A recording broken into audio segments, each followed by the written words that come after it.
Hey, what's going on guys? I haven't done one of these in a long time, but there's a bunch of new information from the latest update. This video is going to be very brief. I'm going to touch on the important stuff that's going to be coming in the near future. But before we start, I just want to say that Big Boy Builds Part 5 is going to be delayed. I wanted to get out sometime this weekend, but there's a bunch of new videos that I need to make first, so unfortunately it will be delayed. I do not have a set date yet. But anyways, let's start off by talking about the new banner in the 3 new units, Micaiah, Soth, and Zelgius, I think. The trailer for the banner came out earlier than I expected, and if you haven't seen it yet, you can find a link in the description. I'm not going to go into much detail about these heroes because I'm of course making an in-depth banner review video for these 3 units, and I want to save everything for that video.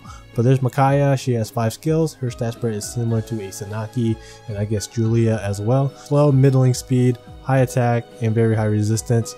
Her tome is actually very nice, being effective against 2 classes is actually really crazy.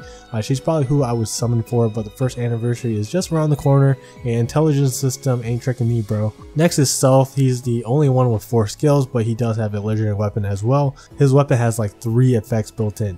There's a target debuff that inflicts -4 in 4 stats. There's also a self and AoE ally buff that grants +4 in 4 stats as well. Do note that when it says 1 turn, it means that the buff will always go away after the enemy phase. So let's say Soth gets hit on the enemy phase and Soth is able to counter, then he'll activate the buff effect, but it won't carry onto the next phase. However, if he attacks an enemy on the player phase, and then the buff part of the effect will apply for the rest of that same player phase and carry onto the following enemy phase. Hope that wasn't too confusing, but yeah, Soth, solid skills and stats. Zelgius, as you can probably tell, is the Black Knight. He's decked out with Alondite and Black Luna, but he comes with a new unique B skill, Warp Powder. It works similar to Flower Formations, but there's no class restriction. He can teleport to any kind of ally. It's pretty neat, but I do think there are better B skills for him. Fear Stance is okay as well, but probably not the best for him in the A slot. There's definitely better skills there. C slot is fine though, Pamphlet is awesome. Stats are really crazy. He takes off his Goddess Blessed helmet and somehow he becomes more powerful. I mean, he might as well strip naked, right? If we compare him to the original Black Knight, of course this one is much better. Zelgius has more in everything besides HP and speed, but remember that this guy is able to get IVs and he's, I don't want to say easily mergeable, but he's easier to merge than the free-to-play Black Knight. Alright, it's been like 3 months since we've gotten a new Grand Hero battle. I think the last one was in October or something. But yeah, the new Grand Hero battle unit is also from Radiant Dawn and it's the one and only Oliver. I can't believe this guy is in the game, but yeah, he's gonna be our next Grand Hero battle. I'm assuming he'll come out once the Ephraim and Erica bound hero battle is over, so pretty soon. Here's his stats and skills. I'm also going to make a separate video for him, so stay tuned for that. Let's quickly go over some stuff. His weapon is Shine Plus, 13 Might. I don't know what the effect is. It may not even have one. I have no idea.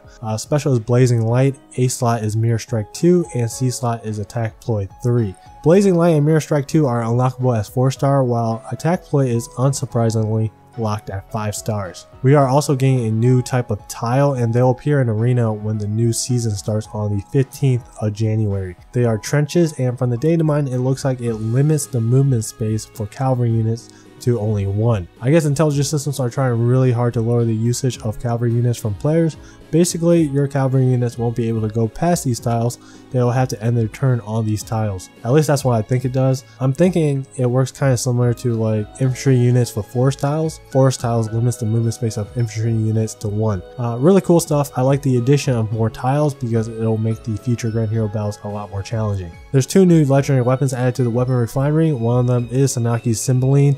The effect upgrade gives it a brand new effect. It says grants attack resistance +5 during combat if within 2 spaces of a flying ally. It's basically like a dry version of attack res bond, but it only works when the unit is adjacent to a flying ally. The original effect also changed. It becomes drive attack 3. Overall it's an okay upgrade. I don't think it'll change any of her builds. Whatever Cymbeline build that you have right now can run this weapon. It's more about the team composition because you'll need a flying ally to activate the secondary effect. If you don't know what to build on Xanek, here's a budget set that's really cost effective. Triangle Depth and Swordbreaker, she can one-shot greens and double sword units. Next legendary weapon is George's Parthia. It also receives an entire new effect. If foe uses magic, damage from first attack received by unit during combat reduced by 30%. grants attack +6 during combat if foe uses bow, dagger, magic, or staff. So these effects do indeed work on both phases because it only states that the effect activates during combat. So basically when a mage attacks George, Parthia reduces the damage from the first attack by 30%. So let's say you give George Deflect Magic 3 Sacred Seal and he gets attacked by Reinhardt. Reinhardt's first attack is reduced by 30% and his second attack is reduced by 80%. He also gets a 6 attack boost when facing ranged enemies. I'm not too sure what builds will work the best with his weapon yet since the battle simulators aren't updated yet, but right now I'm thinking about double distance defense with quick oppose or maybe a Fury Vantage set. I'm gonna have to check the calculations before I give you guys a definitive build. I'm pretty sure if you have a plus attack George and if you give him an attack boosting A slot skill, he could probably one-shot most of the mages in the meta or even Brave Lyn. And because the effects work on both phases, there's a ton of builds that could work with his weapon.